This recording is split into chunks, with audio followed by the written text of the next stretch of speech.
म्हणजे नुकतेच 12वी पास जास्तीत जास्त ते मुलं मुली झालेले असणार आहे अध्यक्ष महोदय. ना असं आहे अध्यक्ष महोदय की पळून जाऊन जे लग्न होऊ लागले अध्यक्ष महोदय सध्या ते अतिशय चिंताजनक आहे.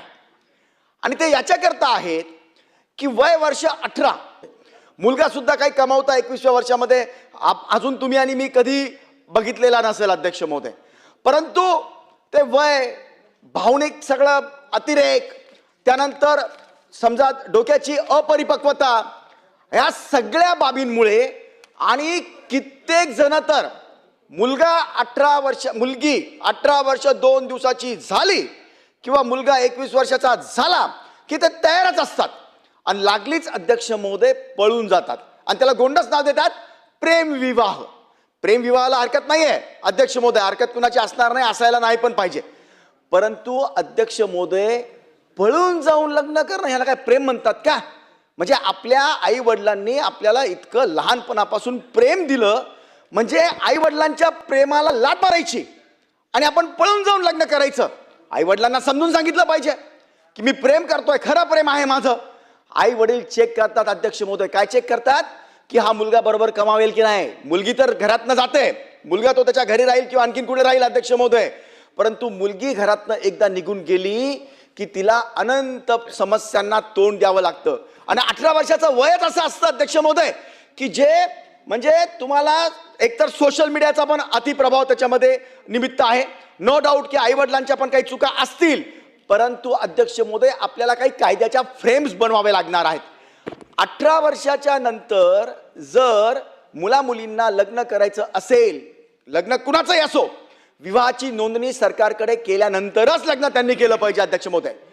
18 वर्षाचं वय झालं, तुम्ही पळून चाललेत आणि तिथून ते लिहितात PIला तिथल्या लोकलच्या की आम्ही आता येतोय आणि मला माझ्या आई वडिलांकडनंच जीवे मारण्याचा धोका आहे.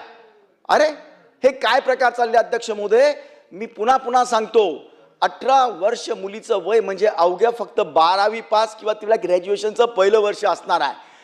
आई वडील काय बघणार अध्यक्ष महोदय? मुलगा चांगला आहे की नाही, हा भविष्यामध्ये बरोबर त्याचं कुटुंब चालवेल की नाही, ह्याचं समाजामध्ये वर्तन कसं आहे, ह्याच्या सगळ्या बाकीच्या हॅबिट्स कशा आहेत, हे आई वडील चेक करूनच मुला मुलीचं लग्न लावतात.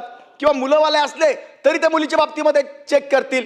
परंतु असा कोणताही विचार न करता अध्यक्ष महोदय हे पळून जाण्याचे प्रकार जे वाढलेले आहेत त्याला आपल्याला कायदेशीर पायबंद घालण्याची गरज आहे. दुसरं, सायंटिफिकली सुद्धा 18 वर्षाचं तुम्ही म्हणजे जे अपत्यानंतर होतात अध्यक्ष महोदय ते 21 वर्षाच्या खाली जर झाले तर त्याला अनंत आजाराला अध्यक्ष महोदय आपल्याला सामोरं जावं लागतं. म्हणजे ते बरेच आहेत, मी सगळे तुम्हाला आता सगळं सांगणार नाही अध्यक्ष महोदय. परंतु म्हणजे मातृत्व वयाचं जे आहे अध्यक्ष महोदय, कुपोषण, कमी वजनाची बालके जन्माला येणे, माता आणि बालकाच्या आरोग्यावर दीर्घकालीन परिणाम होणे, असे अनंत क्षयरोगाकडे वाटचाल धावणे, असे अनंत आजारांना सुद्धा कमी वयाच्या मुलींना प्रेग्नन्सी झाल्यामुळे किंवा त्यांना अपत्य झाल्यामुळे याचा सामना करावा लागतो. आणि सगळ्यात महत्त्वाचं काय अध्यक्ष महोदय, जाताना तर जातात, पण तुम्ही कित्येक उदाहरणं बघा, 80% विवाह हे टिकत नाहीत. लग्न झाल्यानंतर डिवोर्स घेतात आणि मग नंतर स्वतःला लाज वाटते पुन्हा आई वडिलाकडे येण्याची, किंवा आले तरी ते आई वडील त्यांना ॲक्सेप्ट करायला तयार नसतात. त्यांना सामाजिक याच्यामध्ये काहीतरी अपमान झाल्यासारखं अध्यक्ष महोदय वाटतंय. मी म्हणून सांगितलं अगोदरच की आपल्या आई वडिलांना विश्वासात घेऊन किंवा घरच्यांना, पालकांना, भावाला विश्वासात घेऊन, प्रेम काय असं पळून जाण्याचं असतं का? प्रेम आहे ना अध्यक्ष महोदय. जर त्यांना 18 वर्षाचा नंतर जर लग्न करायचं असेल असं पळून जाऊन किंवा स्वतःच्या मनाने, तर त्यांना काउन्सिलिंग गव्हर्नमेंटची असली पाहिजे. त्या आई वडिलांना चान्स दिला पाहिजे की ते समोरवाल्याचं कुटुंब किंवा तो मुलगा काय कमावतो आहे ते, आणि तो पर त्याला करायचंच असेल. असे बरेच आई वडील सुद्धा आहेत की ते खरं प्रेमविवाह आहे, मुलगा चांगला आहे तरी ते संमती देत नाही, विनाकारणचे खोटे सामाजिक प्रश्न निर्माण करतात. जर असं कुणी केलं किंवा इतोपर त्यांना लग्न करायचं असेलच तर किमान मुलीचं वय 21 वर्ष. मी पुन्हा सांगतो मंत्री महोदय, मला हे नाही म्हणायचं की 18चं 21च करा, त्याच्याकरता कायदा प्रलंबित आहे. 18 वर्षाच्या वयाला सुद्धा मुलीचं लग्न जर करायचं असेल किंवा मुलाचं 21 करायचं असेल, आई वडिलांची संमती गरजेची आहे. त्यांना चेक करू द्या सगळ्या सामाजिक बाबी.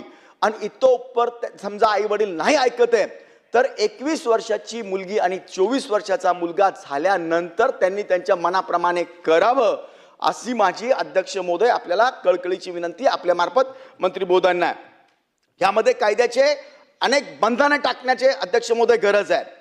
आज समाजामध्ये हे मुलं मुली असे गेल्यामुळे अध्यक्ष महोदय नंतर शासनावर सुद्धा हा लोड येतोय, प्रत्यक्ष अप्रत्यक्ष.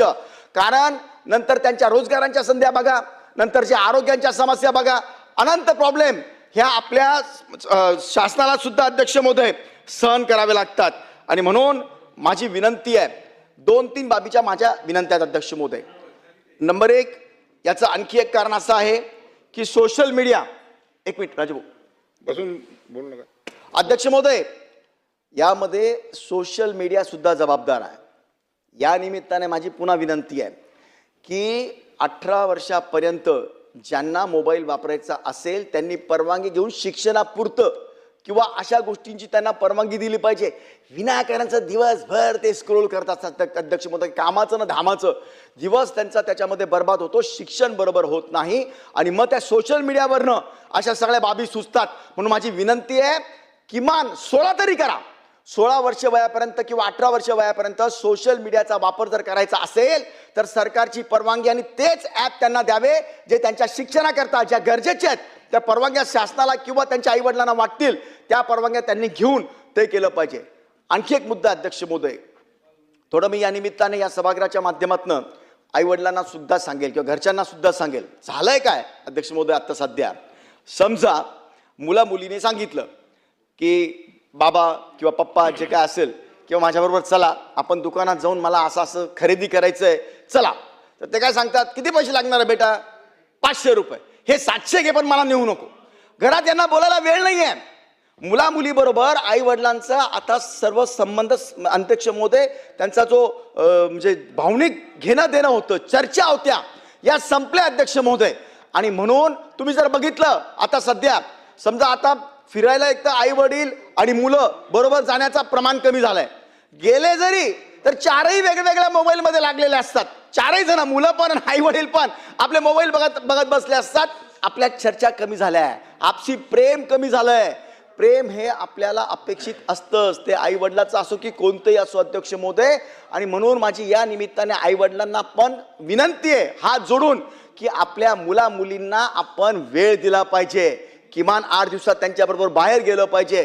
दिवसातनं 15 मिनिटं 20 मिनिटं संध्याकाळी सकाळी त्यांच्याशी बोललं पाहिजे. तो काय करतोय ते बघितलं पाहिजे, त्यांचा मोबाईल चेक केला पाहिजे. अध्यक्ष महोदय, आज शाळेमध्ये याला आणखी एक कारण आहे अध्यक्ष महोदय, शिक्षणाचा अभाव, शिक्षणाचा प्रचंड अभाव.